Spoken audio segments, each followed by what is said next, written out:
circuit modified, of course, to return to the Formula One calendar this year. Of course, the COVID pandemic has accounted for that, but the circuit has never looked as good, rolling through the dunes. And John Watson, a favourite for you? It's always been a favourite. I love coming to Zandvoort. I love racing in the sand dunes. It's an old school circuit.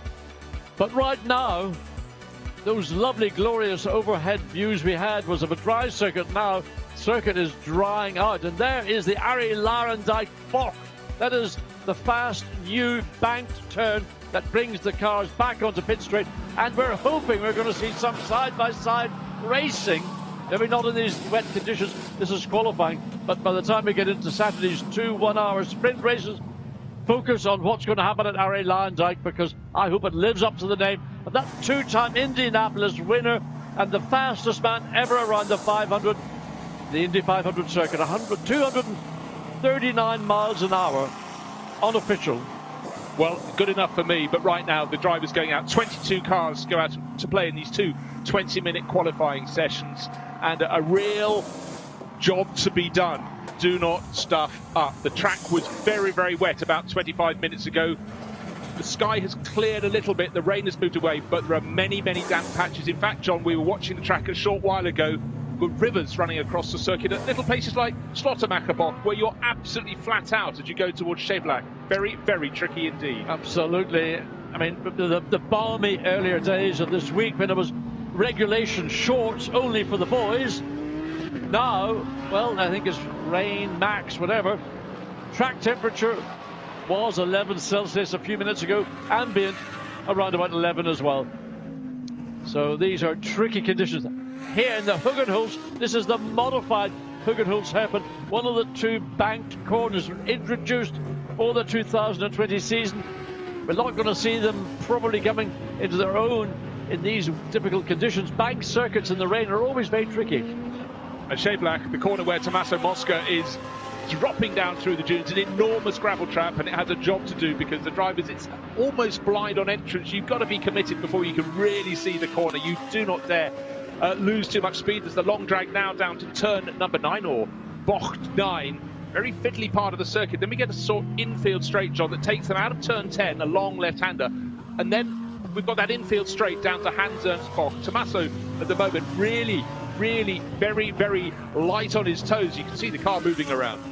Yes, but I have to say, watching Mosca, I think he's done a pretty impressive job.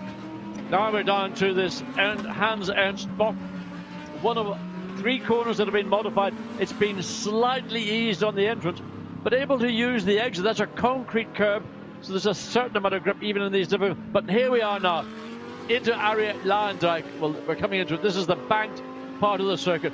This is where we're hoping to see on the exit cars getting together side by side to have a run down the short pitch start, finish straight down into the Tarzan Hairpin.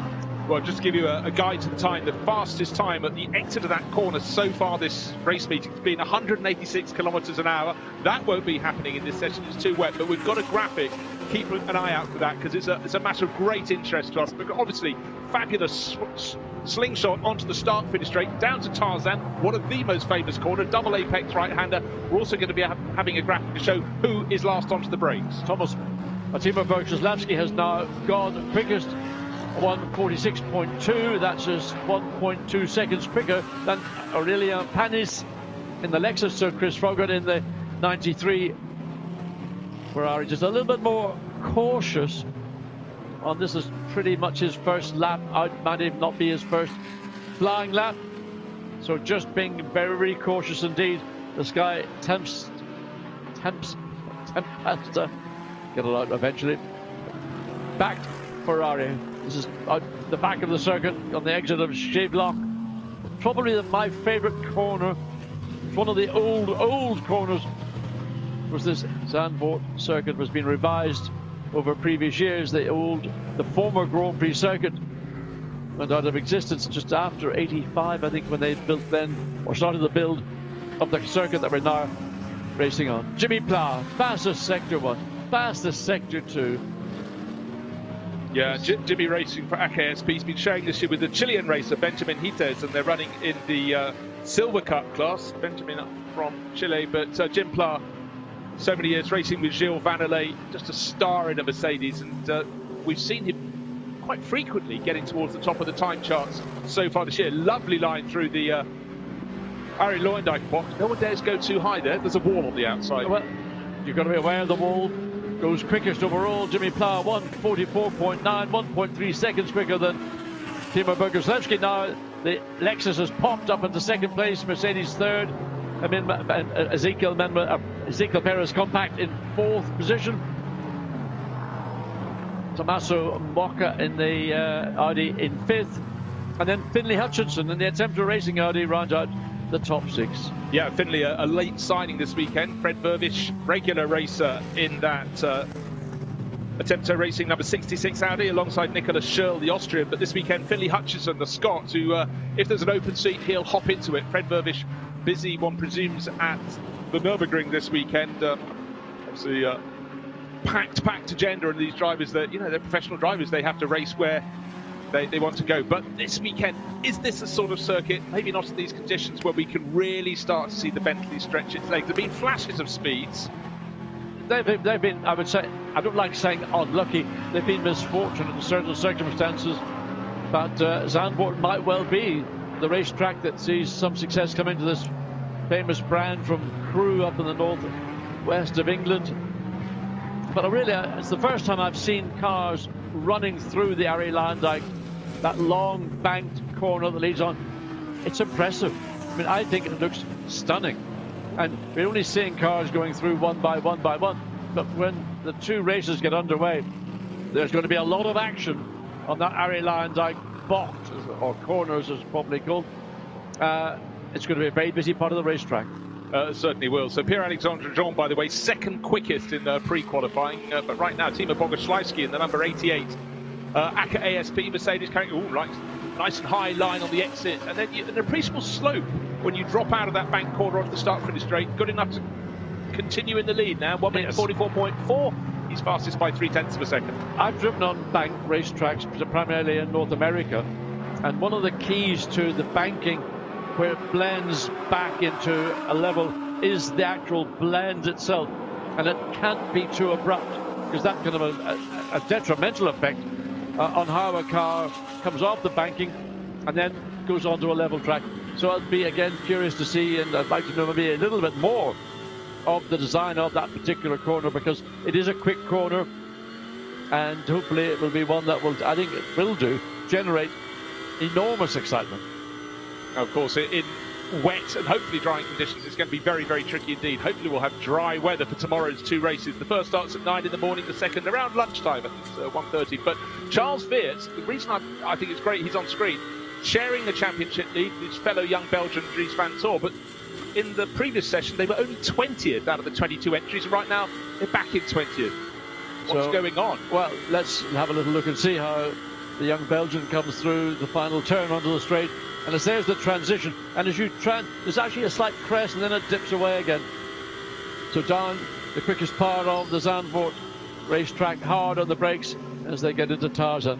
As we look at Jimmy Plough, once again, fastest overall Sector 1, fractionally down in Sector 2, and potentially could go fastest overall. Boguslawski currently holds that position. And what happens, Jimmy Plough? Well, he's in second position. Well, he takes that away from Oscar Tunio in the Torque Sport WRT Mercedes. So 0.119 of a second is the gap between first and second. They're both AKA ASP Mercedes. We've had good speed, particularly last year from the Lamborghinis. 3 of the podium positions out of the possible 6 went to Lamborghini drivers. And right now, Michael Grenier down in 7th place. They've had flashes of speed in practice, but it seems to be a circuit that suits. But he's gone fastest overall in Sector 2. So let's see how the Emile Frey Racing Lamborghini runs up to the very edge just as it comes into the bank part of the circuit. I mean, there's a lot of confidence from all the drivers we've seen when they tackle this final turn. So the running that I've had earlier today, gone quickest overall. 1:43.7, over half a second quicker than the Mercedes, the number 88. Really expected, actually, the sister car from Emile Frey Racing to be the quicker this year, but very much it's been Grenier and Seidler who've been the stars in the show so far. The 107 Bentley wheeled back into position. Of course, that's the one shared by Nelson Panciatici and Jules Gounon. And at the moment that's sitting way down the order to where it wants to be. 11th place for Panciatici. He's the driver apportioned with this session car 33. In the Silver Cup class, the two brothers Yusuf and Hamza Ovega, and they had a bit of a stumble at the opening round, first race, but since then they've been getting better and better and better. And 6th at the moment, that is very impressive to two young Germans. Interestingly, first car I've noticed going through the Hugenholz curve, or what's the hairpin, taking a very much higher line. Others are dropping right down and making an apex on that banked corner, but Joseph Ovega took a different line, and as you point out, Bruce, there was a little bit of a stumbling start, but they're working together and they're coming together, and each race they gain more experience, and as that experience comes, then the performances are coming as well. Well, Yusuf only just turned 18 this year, so time is very, very much on his side. He's the younger of the two brothers, but I must say right now, just, okay, down by the tiny, tiny fraction. Rain, I think, beginning to fall. You can see it in the camera lenses. In the meantime, Michael Grenier in the number 14 Emma Fry Racing Lamborghini, fastest overall Sector 1, fastest overall Sector 2, waiting to see whether he can further improve in a 1:43.7 as we continue to follow Joseph Ovega, and coming up into the third sector to see, just interestingly, if he takes a different entry into the Abbey Lyondike box. So comes out of Kumho, and then, well, he's about the same pretty much as everybody else. I don't think anybody wants to get too high in these conditions, because, as I mentioned, running on a bank circuit, even though they're on wet weather tires, if the car loses adhesion, ain't anything you're going to do about it. It's gone. Gone up the wall, down the wall, wherever. And look, with the format, with just a 10-minute break between this 20-minute session and qualifying session number 2, you've got to apologise to every single person. The mechanics, no chance of fixing anything if you go clattering in the wall. Very, very quick fire. And again tomorrow, the 2 races in very little time. Suddenly the flanks of the number 25 Zandvoort Racing Audi lit bright. The sun is breaking through in parts, but no one going for slicks yet, John. Interesting support for the 89 Mercedes has got Fiat. Maybe I've not noticed that all year. Now here's a car again, Giacomo Altoe, the second of the Emil Frey, but it's Albert Costa who's the driver. I'm glad they've got big, 500 gallon or 50 gallon drums, whatever it is, on the inside of the Hans Ernst Bock, so that drivers will not be tempted to abuse track limits. But look how difficult it is, Altoe, having to battle the steering and the throttle. It's a bit of a drying line coming down the low part, but it's as you come up to the exit of the corner and then drop. It's an interesting exit. I've not been on a circuit with a bank corner that's got that kind of rise and dip as you exit it. Well, take a look at the top speed on the banking. It's Nelson Panciatici in the Bentley that's fastest, from Michael Grenier in his Lamborghini, and Giacomo Altoe. So where we are, 2 manufacturers, and then the best of the Mercedes. I mean, that's in wet weather conditions, Bruce. I mean, imagine how much quicker they can go when it gets dry. So they would certainly pick up another 10 kilometers per hour, I would assume. The Bentley a little bit twitchy on the brakes coming into the Tarzan, but enters the corner. In these conditions, and this is a brand new surface also at Zandvoort, unlike the old surface, which had become really very polished and was a relatively low grip surface. Now up very high indeed for Panciatici as he goes through the Hugenholz, gets on the power, the back just slides out slightly. You really get the impression in this session that a lot of people are just thinking, let this track keep driving. We've only got 20 minutes all, we've only just got over 5 minutes left. Surely the fastest lap is going to be the final lap on this circuit. But right now, it's Lamborghini laughing all the way to the bank. Michael Grenier on top, but only winning back by a lot, by 2/3 of a second from Tomita Ruichiro Tomita. So things are changing fast. Suddenly Audi finding some form towards the end of the session, and third fastest Arthur Rougier in another of the Audis. That's car number 25. That's the one that we saw lit by the sun. Yeah, right now the Bentley having to get a bit of track space. It's struggling for track space. It's not well, no racetrack is easy these days, but this is the car that really we saw fastest overall first sector, and now it's been eclipsed by the 31 Audi of Tomita San. But Grenier comes through that final turn, consolidating their quickest overall lap by 0.6 of a second, fastest in that final sector. So 1:43.472. He was just over a tenth and a bit seconds slower. So that middle sector was what really caused him. But here's the car and the driver. That could topple Michael Grenier if he gets a good exit out of the final turn. Well, certainly could. I mean, there's one thing the Japanese drivers always bring to Europe. They have experience of racing in a rain a lot. You think the Fuji Speedway... Bruce, let me correct you. They don't race in rain. They race in monsoon. Correct. And they've got tyres that are specifically... They're about 2 feet deep, the tread patterns, to cut through literally the monsoon rain that they get, certainly in Fuji or Suzuka or other circuits in the Japanese calendar. So looking for the top speed at the end of the main straight. So a really good run through Harry Lewandijk. It's the Bentley that's fastest in that 252 kph, 2 kph clear of Aurelian Panis in the lone Lexus that we know is a mighty rocket ship in a straight line. Then those Lamborghinis, third and fourth fastest, sharing the time, 2:48, but that's very good news for Bentley. But right now we need that to be converted into a quality lap time. Thus far not in the top 10 for the Bentleys. Quick in parts, but not around the whole course of a lap. Surprising, because I thought the Bentley at parts of the lap looked on the pace. Here is the second of the Emil Frey. Lamborghini's personal best in sector 1 and 2. We've got 3 minutes left in the session. The Bentleys are sitting down in 16th and 18th out of 22 entries.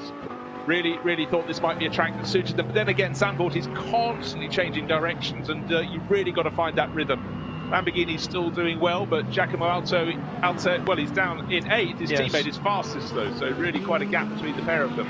Looking at the circuit, to say there's a drying line, but it certainly doesn't appear to be quite as wet as when this session began a few minutes ago. And what happens when the track gets into this kind of, what I call that semi-slick, wet weather tyres really like to dig and grab hold of water. Jimmy Plough passes sector 1, fractionally down, well, 0.3 of a second down, sector 2. So where will Jimmy Plough? Currently 9th quickest on a 1:44.5. He needs to find the best part. Well, he's 1.1 seconds down, yes, so he's going to get right in the mix. And bear in mind, think of these teams, when they were watching the previous practice session for the Benelux Porsche series, they could hardly see the cars. It was so wet. They were going to have to really think, and quickly, what sort of setup to put on their car. And Aka ASP got it bang on, second fastest, because you could have gone one way or the other. And unfortunately, we've got a Lamborghini deep in the gravel. Is that at Tarzan? Just trying to pick out. No, it's a Chevrolet. Yes, I mean, that's a place, the gravel there is as deep as the sand is on the beach in the sand dunes. There ain't any way that car's coming out without external assistance. And with just under a minute and a half remaining, I suspect that they're going to let either... It's a red flag. It's red flag. They're not going to restart the session because there wouldn't be enough time to do a lap even. So this effectively will bring the session, in my view, wait until officially that is confirmed, but the red flag is shown because where the Lamborghini is embedded, and that's literally what it is embedded in the gravel, all the way out at Shrivel up. Great corner, but if you get it wrong, you go a long way before you come to a standstill. There it is. And it is the car that's fastest, Michael Grenier. He's secured his pole position, one feels, but that incident, because it's such a fearsome corner, you've gone through Slotter Mackerbock, you've risen up, you've dropped in, and he's lost it really very early in the corner, actually. I would love to see, actually, how he got there, because the angle of the car is slightly unusual. The session will not be resumed. That's race control giving us that information. Let's have a look and see. Wow, that is a monstrous moment. That's the danger. What they're doing is they're cutting in very early into the Hugenholz hairpin and then running it up high on the exit, but just the back end said, enough, Timur, enough, give up. Yes, you asked too much from me. So car 163 is the Lamborghini that did make it back to the pits, and that one ended up somewhat further down the order, down in 10th place overall for Giacomo Alto, but teammate Michael Grenier will start tomorrow's first race from that pole position. But it was always a lottery this session. But Bruce, you mentioned it earlier in the broadcast, you don't want to do anything that's going to hamper the performance of your team or your car, either in this session or the one that's about to follow. That car, that Emil Frey number 14, will have to be brought back somehow or other to the pits, whether it's on the back of a support vehicle or whether they can get it onto the circuit, and that's time lost. Time lost indeed. So Lamborghini win that session. Michael Grenier ending up in the gravel, but top of the time charts by the best part of half a second from Jim Plough. in his Mercedes. Then three mates in the top three positions with rear Chiro Tomita looking really promising and just that little bit faster. The second of the AKA ASP Mercedes, Timo Bogoslawski. Oscar Tunjo, really good run. He's second fastest in the Silver Cup to go fifth overall. 22 cars went out to play.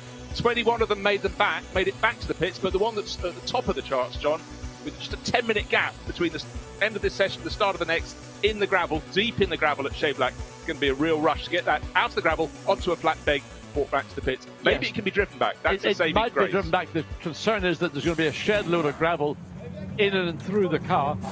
So they've got to get it back to the pits. They've got to get all that gravel removed because it gets caught in a rim or a wheel or between a caliper and a rim or whatever. That would cause other unwanted issues. So that is, on the one hand, a great result for the Emil Grey Racing Lamborghini in Q1, but they've now got to get the car and they will be under pressure. So for Norbert Siedler, he's going to think, well, you know, am I going to get a lap? With only a 10-minute break, barely enough time to get the car back, let alone get it turned around and make sure everything is correct. But one of the drivers talking about Oscar Tunjo, Jussa Puhaka, his teammate for one of the two Top Sport WRT Mercedes, just saying, where are the puddles? That is what he wants to know. Where is the grip? Well, I mean, all you can just say is it's slippery everywhere. But I think, in fairness, I mean, looking at the speeds that we saw, cars coming off the Array line, like Horn or whichever you want to call it, I was impressed. 187 clicks and doing 252 in these conditions. You know, there's a serious lack of grip around the racetrack, and everybody is just hanging in, particularly coming on to that start-finish straight. And I think, you know, a 20-minute qualifying session is short enough on a dry circuit or a full wet circuit, but when you've got changing conditions, you're maybe biding your time, waiting for the best lap to come right at the end, and you've got to put your banker lap in, and you've got to not stick it in the gravel or the wall. So much to consider for these teams. So it almost feels as that was just a 10-minute session. It felt compressed, but bragging rights, Emil Frey Racing with the Lamborghini. Said the car was good here last year in the hands of FFF Racing Team, and it really, the Huracan looks a very good tool here at Zandvoort, with the new twists and turns, of course. Yes, so there's a car. It's going to be able to be driven back. So I wonder if Michael Granier is still strapped in, as the car has been lifted cleanly. But what will happen when that car starts to return to the pits, and the first time the brakes are applied, how much of the gravel is embedded in the nose around the front? The whole car will be carrying, well, how many buckets? I can't even begin. How many buckets of gravel can you fit into a Lamborghini? Put it that way. Yeah, I mean, the best thing would be, we don't want him to cross the track, but actually we'd need him to be across on the right-hand side of the track on the run down to Mastersbach, because the left-hand side of the track that he's just driven along is the racing line. So yes, he's trying to just get rid of that gravel. It'd be better if he sort of went in the wet bit that the drivers won't be going on. Anyhow, his job right now is to get back as soon as he can to the pits. It does seem as though all is fine with the car, but for the rest of the teams, it's a very quick turnaround. Nicholas Scholl will be taking over at number 66 Audi from his teammate for this weekend, Finlay Hutchinson. Young Austrian will be seeing how far up the order he can go. The best Audi in that first session was third fastest, so certainly another manufacturer that could very much be fighting at the front end. But for Emil Frey Racing, they have one car in the pits, and one, as the mechanic waits, is going to return. But the clock continues to tick. Bruce, just looking down timing and scoring, the top four, the Lamborghini, the Mercedes, the Audi, and then the second Mercedes, covered by 0.119 of a second. I mean, in difficult conditions as these are, impressive. Actually, John, that's the gap, the 119 between third and fourth. It's 0.6 of a second thereabouts. Okay. But really, the thing you need to know, it was an advantage between first and second of 0.339 of a second. So a good advantage, a third of a second for Michael Granier. Who knows? The lap he was on when he fell off could have been faster still, because certainly he really attacked that session from the out. And right now, the track will be drying all the time. It's all relative. I don't think anyone's going to be putting on tyres without any grooves, because right now the track's still slippery, but it's certainly better than it was when we started session number one. Yeah, the difficulty teams have got, even if there was a hint of a drying line, is that the ambient temperature is still so low to try and retain temperature, let alone have it when you leave the pit lane, would be quite difficult. So everybody's going to be in the same situation. Everybody's going to go out on a set of wet weather tyres. And with 20 minutes, while the circuit, there's a bit of wind around, cars on track help crowd out quickly. The likelihood anybody's going to be brave enough, or maybe in some cases foolhardy enough, to run on a set of slicks is probably unlikely. Yes, in 20 minutes, there's so much to learn on that opening lap. But as you're pointing out, trying to get heat into the tyres, you don't want to be going too slowly. You've got to do it all very quickly indeed. So, how quick was that? The number 14 Huracan back in the pit lane, fresh set of rubber fleas. Appear to be any damage. You often get a damage in deep gravel with the front splitter. That all seems fine. It's just that my concern would be, where has the gravel gone within the aerodynamics of the floor of the car? It gets anywhere and everywhere it has the opportunity. Car number 90, that's Mad Panda Motorsports Mercedes. That was up and down the charts. In fact, we saw it about fourth at one point, but tumbled down the order. But now it's in the hands of Axel Jeffries, Zimbabwean racer who lives in Dubai. He's been racing Lamborghinis for years, but now he's really enjoying his move up to GT3. So just waiting for the track to go green. The wind, there's a little bit of wind. It's dropped down, I think, over the period of the day as we get into the back end of the afternoon here in Zandvoort.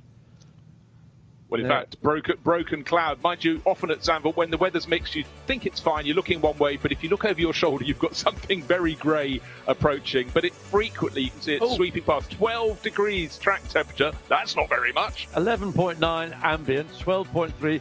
I mean, you know, where's the thermals? I mean, everybody in the pit lane must be either suffering from a serious, dose of chill factor. So, Phil Keane racing with Lee Mole. Lee Mole returned really for his first full European campaign for 5 years, and they're racing ERC Sport in the Pro-Am class. And Phil Keane, so used to seeing him racing Lamborghinis, but we know, the action is caught. Spare a thought for these people. Looks sunny now. I don't know what they were complaining about when the rain was coming in at 45 degrees I tell you what, half an hour ago. The cameramen here are the great unsung heroes, because it can be bleak out in the dunes. Yeah, and we must remember we're right at the end of September. Most races over the years at Zandvoort that we've all enjoyed have been in the height of summer, when people are cavorting on the beach, and this literally just 2 dunes back from the seafront. But it does get weather in so many ways. And look, still wet on the pit apron. Big job for the number 14 crew. They could yet come away with pole for both of tomorrow's races. They've got it in the bag for one of them, but now it's in the hands of Norbert Siedler. And hopefully all is straight with that car after its trip into the gravel at Schäflach. One of the features of coming to race at Zandvoort since the circuit was introduced just after the early post-war years, a circuit way, way ahead of its time in terms of its design. John Hugenholz responsible for this, responsible also for the layout of the Suzuka circuit in Japan, has been, when the wind blows, particularly on a dry day, you get a lovely, bright, sunny, warm, but windy day in Zandvoort, the sand blows across the racetrack. It's a feature and a factor you can't predict. Entirely so. A moving feast. Car 52 racing the Pro-Am Cup, placed very well at the moment. Second in the championship behind Eddie Cheever and Chris Froggatt. But on the banking, Louis Michiels was fastest, just by 1 kilometre an hour from Chris Froggatt. But bragging rights are bragging rights. Not so far behind Valentin Pierberg, 180. And Lee Mole a little bit down in the second of those Mercedes. But it's a learning process. And don't forget, with that wet weather condition, this very wet weather condition at the start of qualifying one, you did not want to drop it into the wall there. So no. A little bit of caution was the right thing to have.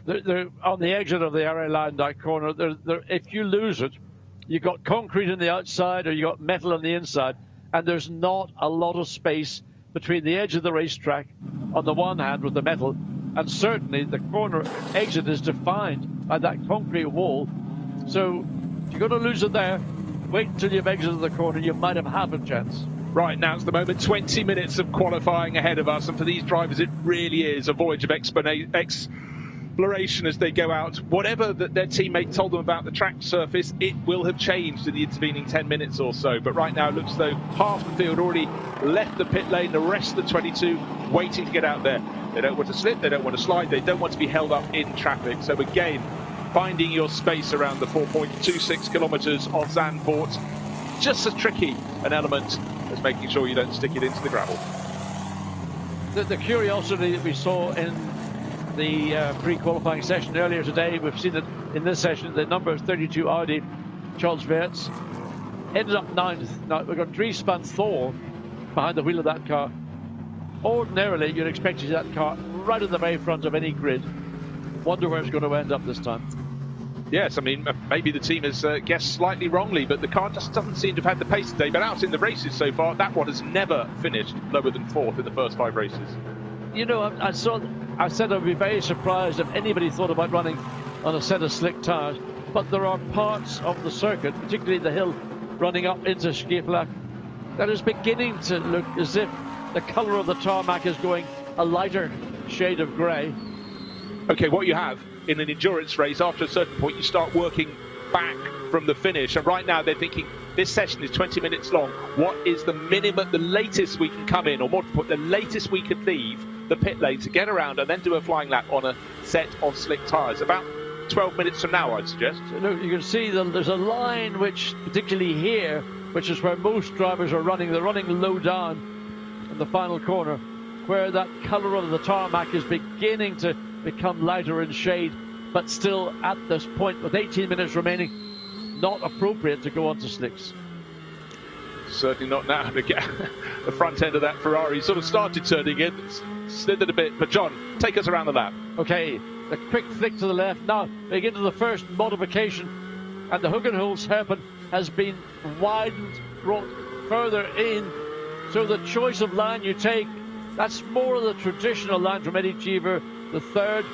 We've seen different lines from different drivers. Now through the Rob Schlottemacher, great left-hander, up the hill, the crest, you get to the very top, and then the road just plunges away to the right. For me, the best part of the racetrack. You really feel the car is working. Then very quickly, before you know it, you're up to Masters, this right-hand corner. It arrives before you expect it. Then sort of bend, a long entrance into turn 9, one of the few corners that doesn't have a name. Then the short sprint up to turn 10, where you want to be neat and tidy, because this leads on to one of the quicker parts of the racetrack, the run down to the Hans Ernst, again part of the racetrack that has been eased compared to previous visits that we have enjoyed here at Zandvoort. So the entry is not quite as aggressive.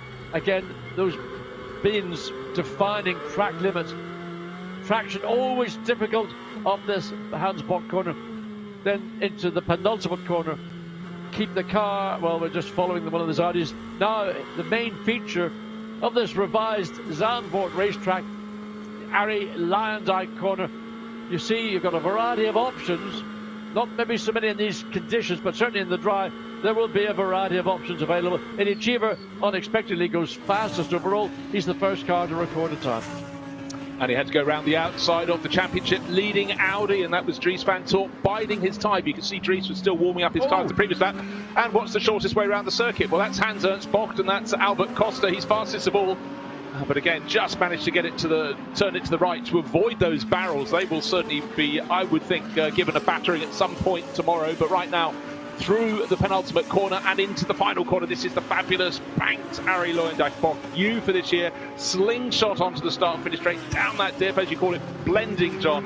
And that should be putting that Lamborghini top of the charts. No, it goes into second place for Albert Costa.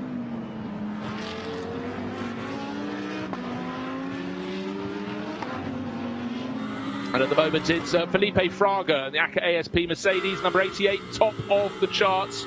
1 minute 43.590 seconds. That's already just marginally quicker than the best time in qualifying session number 1, set by Michael Grenier's Lamborghini. We know what happened to that. It ended up in the gravel trap at Scheepla. But right now, running with Albert Costa, he is going very well indeed. Second fastest, down by just 0.17 of a second. He's at the point that his sister car went off at Scheepla. This time, though, his car gets around the corner, but grip still very tricky indeed, John. It's real tippy-toe stuff around the circuit.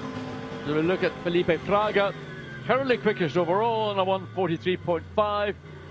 So into this final Ernst, oh, this is the, I beg your pardon, this, the Hans Ernst Bock. So it is quite banked in itself, and then he's just cruising, waiting to let the traffic ahead of him stretch that advantage. So he now gets hard on the throttle. Sunlight catching him in the eyes just at that critical point where he's about to enter to the Arie Luyendyk box. Runs close up the boulder. Fraga is accustomed to racing because in South America, some of the circuits they have got walls by the side of the racetrack. He's very comfortable with that. Well, you think about that run up to the start-finish line, slightly banked corner at Interlagos. The walls are way higher there. The track is like a canyon.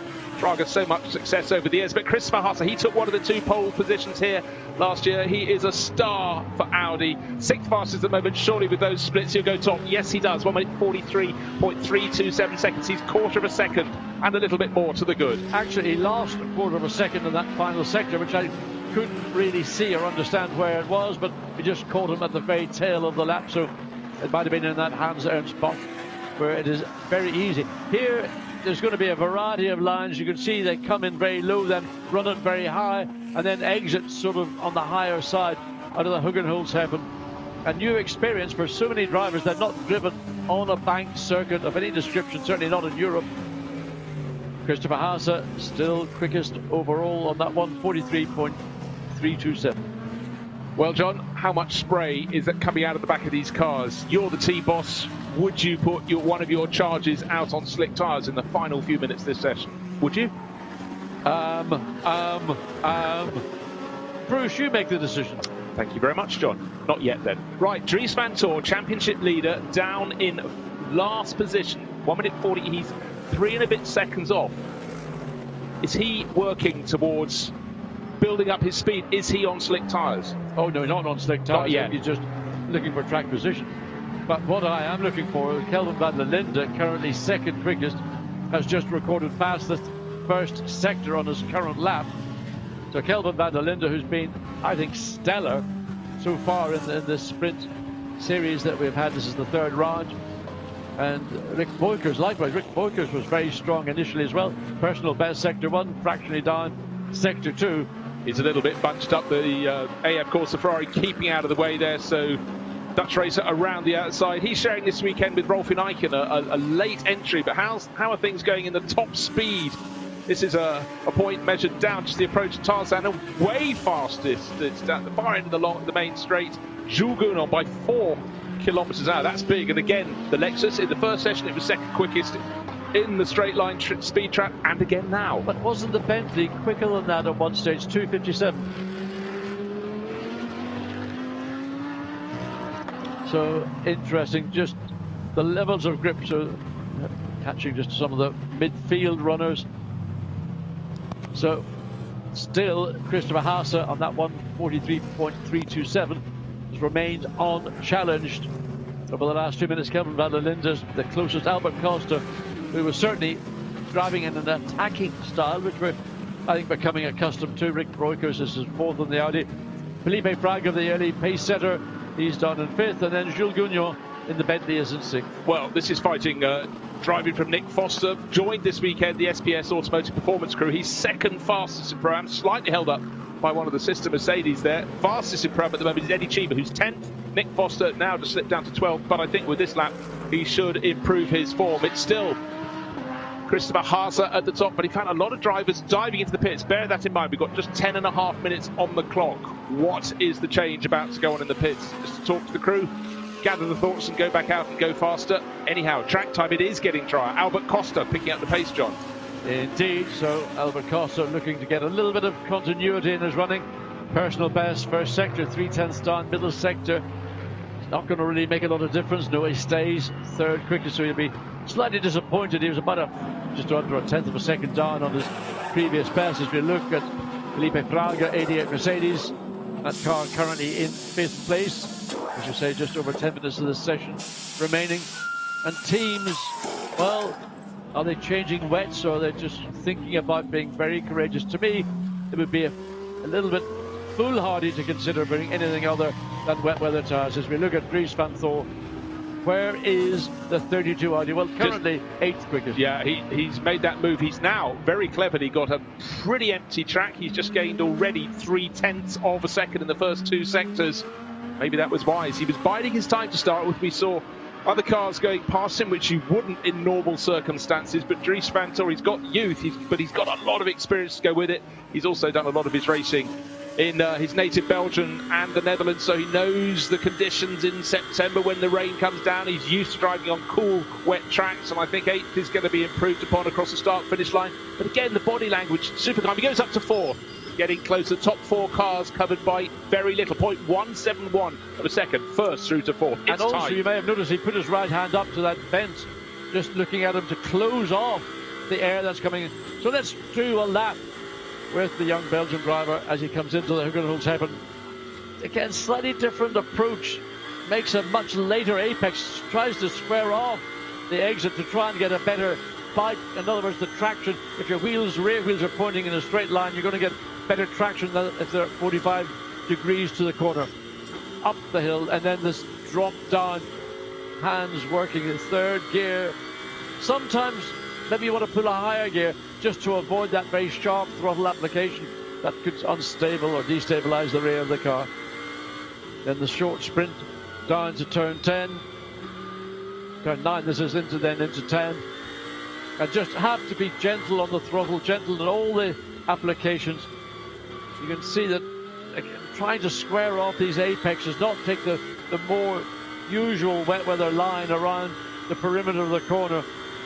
So Dries van Thor now accelerates and then has to get hard on the brakes. Hans Ernst makes his apex and then has to stay well clear of those oil drums. They would do the car power of no good.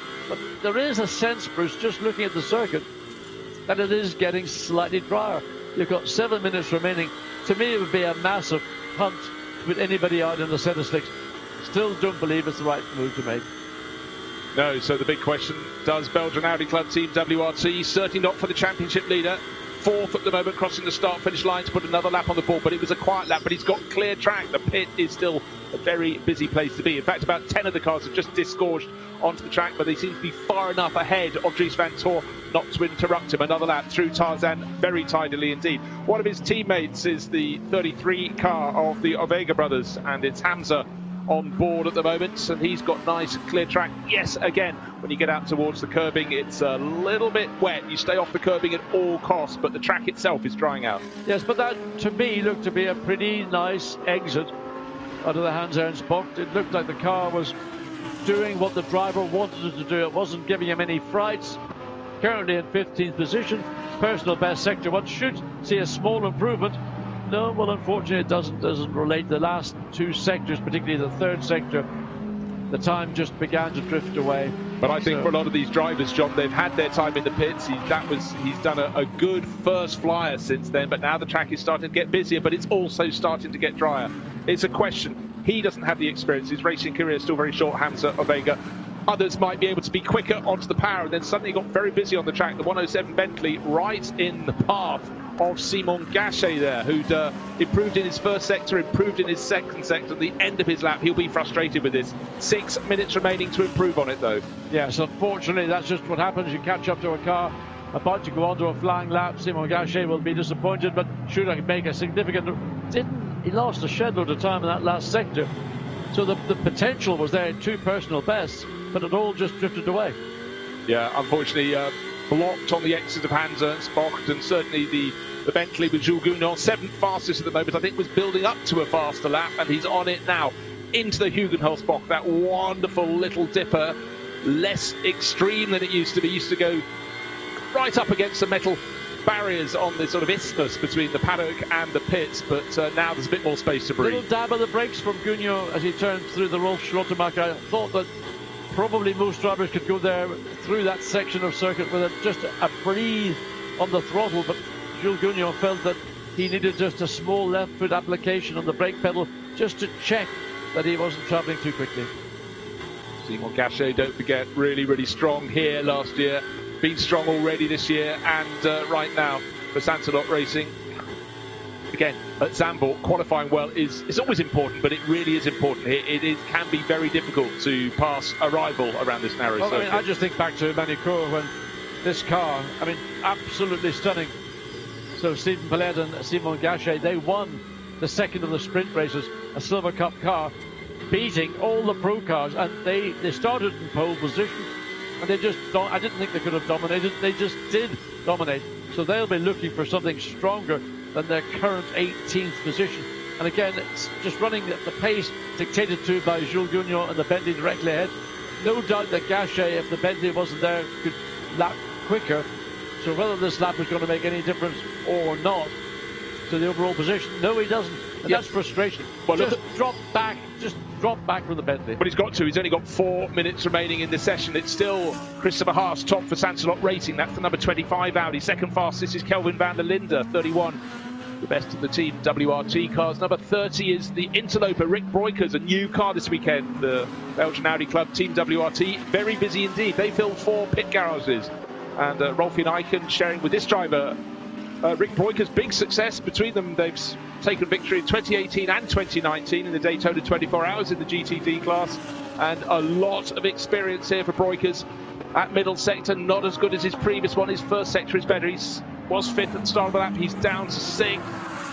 Who's made the move at the top? It's now Felipe Fraga top of the timesheet. He's gone faster than Haase by 0.15 of a second. Suddenly Mercedes have the bragging rights. Yeah, but watch Norbert Siedler and that Emil Frey Racing number 14 Lamborghini.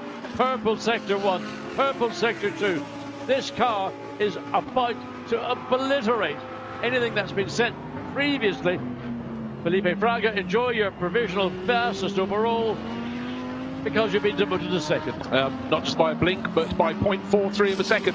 What's the best way to set up your car? Throw it into the gravel trap at Sheplack, bring it back to the pits, hand it over to your teammate. But joking aside, clearly Emil Frey Racing, the Lamborghini Huracan, right on it in these very, very tricky conditions. So the 25 Audi was fleetingly, well, for quite a while actually, top of the charts for Christopher Haase. He's now down into 3rd place.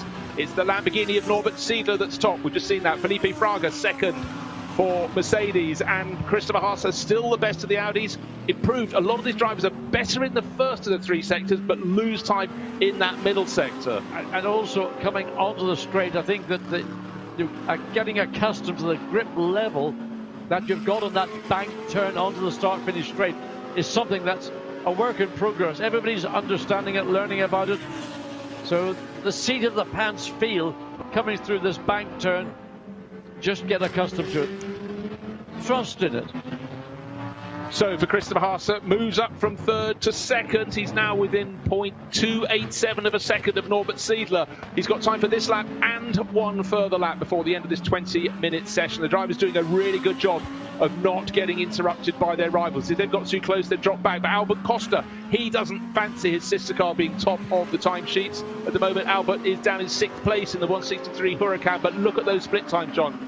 Near parity in the first sector, 1/4 of a second. That's monstrously good in that middle sector. So here, again, the track, you would almost imagine, just as hard to see on television, but you think the track is beginning to look slightly wetter than it did maybe in the middle of this session. So Albert Costa comes across the line. So he remains, he goes second fastest overall in Sector 3. So now it's Emil Frey Racing 1 and 2. A lockout on the front row of the grid. There's just a minute of the session remaining. So very happy in the Swiss team's bubble down in the pit lane. Their cars first and second, 0.036 of a second, 36 thousandths of a second. Then 1/4 of a second back to Christopher Haase. But how about a Mercedes charge? Felipe Fraga, car 88. He's their best runner at the moment. That fantastic V8 Rumble. 88, 4th fastest at the moment. The Brazilian standing in this weekend, but what a standard to have. Put him in a car, he's quick. It doesn't matter what it is. Okay, personal best Sector 1. Shed load of time lost in Sector 2. So nothing that Fraga is going to be able to do, in my opinion, is going to drag that car off the second row of the grid. 4th quickest. And it's going to take a miracle in this final sector to see any improvement in position, let alone draw that car onto the provisional front row of the grid. Well, he's going to squeak in 1 further lap, surely. 20 seconds on the clock as he comes out of Arie Luyendyk box to cross the line with a dozen seconds to go. He's fine. He's 4th fastest, but that target time, 1:42.747, is it beyond him? Well, Norbert Siedler has gone and done another fastest overall Sector 1. Just, you can see 1/10 of a second down in Sector 2. So Siedler has not given up, and these two Emil Frey Lamborghinis are dominating comfortably this second qualifying sector. So wait and see, can Siedler further improve in a 1:42.747? He doesn't need to. Fractionally down, just over 1/10 of a second down. Okay, but that pace is the sort of pace at the best of the rest, which is now Kelvin van der Linde, who's just fleetingly moved up into third place, has managed there or thereabouts. Jules Gounon going for glory for Bentley. We know they're quick through the Arie Luyendyk-Bosch. Fabulous exit speed, brilliant straight line speed down through the speed trap towards Tarzan, but at the moment down in ninth place. As I said, cure its egg. Great in parts, not in others for the Bentley. Followed by Eddie Cheever in the Sky Tempesta Ferrari. So interesting to see the pace of the Ferrari vis-a-vis the Bentley. We did see the Bentley was not convincing in its pace in the early part of this qualifying session, but a good run in this final lap by Jules Gounon to get it up onto the fifth position, third row of the grid alongside Felipe Fraga, the car that initially was the dominant driver brand. Kelvin van der Linde. Well, he's third fastest at the moment, but for his team, they'd really like their number 32 car to be top. That's the championship leading car of Dries van Tor that's down in 8th at the moment. Any change for Kelvin van der Linde? Almost feels slightly wetter at this point, but maybe it's just a bit more spray. Maybe it's because it's getting towards evening, John. Well, I noticed that in the last 3-4 minutes, the track to me looked like it was becoming wetter than it had been when these cars went onto track. If there was rain falling, it wasn't of a heavy nature that we'd seen maybe half an hour or so ago. But there is joy. How often do you see Swiss expressing emotions in such a graphic way? It's a bit like a cuckoo clock. Cuckoo. I get very excited if I get a Swiss bar of chocolate. That's why Orson Welles, third man. I could tell from 20 paces, but job really well done to put one car at the front of the grid. Impressive to put the second one there as well. And bear in mind, the car that's taken 2 poles in the 2 sessions did end the first session stuck in the gravel at Chevrolet. Clearly no damage to that car. The setup spot on for these wet but slightly drying conditions. And really, Emil Frey Racing, our hats are doffed to you. Absolutely. Great performance. Great effort indeed by the team. Ultimately, great effort indeed by both drivers, albeit that we did see that car in the gravel. I mean, not intended, but it did get into the gravel. So Michael Grenier can breathe happily. Jules Gounon, though, worked his way up to 5th right at the end, but he also can be smiling as well. He had the fastest top speed down through the speed trap on the approach to Tarzan. Really, really fabulous first corner. Next time we're going to say it's going to be in racing conditions, but a good job from him to scramble up the order at the end. I mean, it hasn't helped the overall lap time of the Bentley, but what it has done, and it's put it in the 5th place, but it gives it great opportunity for overtaking at the end of the straight. Very close at the top between the 2 Lamborghinis, but then a quarter of a second back behind Grenier. It's behind Seidler and Costa to Kelvin van der Linde. A late charge to put his WRT Audi just ahead of the Santalok entry of Christopher Haase. Jules Gounon giving Bentley something to smile about in 5th place. But again, looking down the order, I'm surprised to find Felipe Fraga down as low as 6th. He looked much more impressive than that, but still a good run on his first outing with Timo Bogoslawski. Rick Breukers brought in and finished 7th overall for the new entry. And the championship leader, Dries van Tor, what's the story? Down in 8th place overall. Top in Pro-Am, by the way, Nick Foster just moved ahead of Eddie Cheever. Very impressive 10th place for the Australian in the SP Automotive Performance Mercedes. Lee Mole and Phil Keane ending up at the bottom, but closing the gap all the time. And 22 cars went out to play. We had 1 car in the gravel. It ended up on pole position for one of the races. And then teammate Norbert Seidler managed to put it on pole for the second. So for Emil Frey Racing, what a fantastic job. But for the drivers in these 2 20-minute sessions, it was about not taking too many risks. Finding where the grip was, trying to avoid the streams across the circuit, but it was a voyage of exploration. And Santalok Racing, their Audi's always showing very well indeed. Team WRT just having a little exploratory lap onto the old part of the circuit there. You had to push, but the corner you really didn't want to push at too hard was that banked corner. There's one of them. That's the Hugenholz-Boch, and that was Timo Bogoslawski just getting it wrong. And then the driver who ended up in the gravel, but also in pole position for race 1, was Michael Grenier. A quick turnaround for the teams. Chance for the drivers to say just where there was any grip, if there was any grip in the track. And then Dries van Tor, that's an unusual one. Dived too deep, across the grass, through the gravel, got back onto the track, qualified in the top 10. But the real story at Santalok Racing, they put their head over the pit wall. They went to the top of the time charts, but the times were coming down.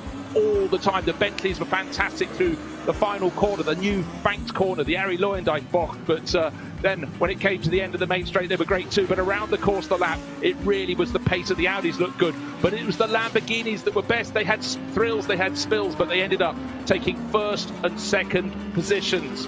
We have 2 races tomorrow, but for Emil Frey Racing, they've taken pole for race 1, pole for pace 2. It's looking very good indeed.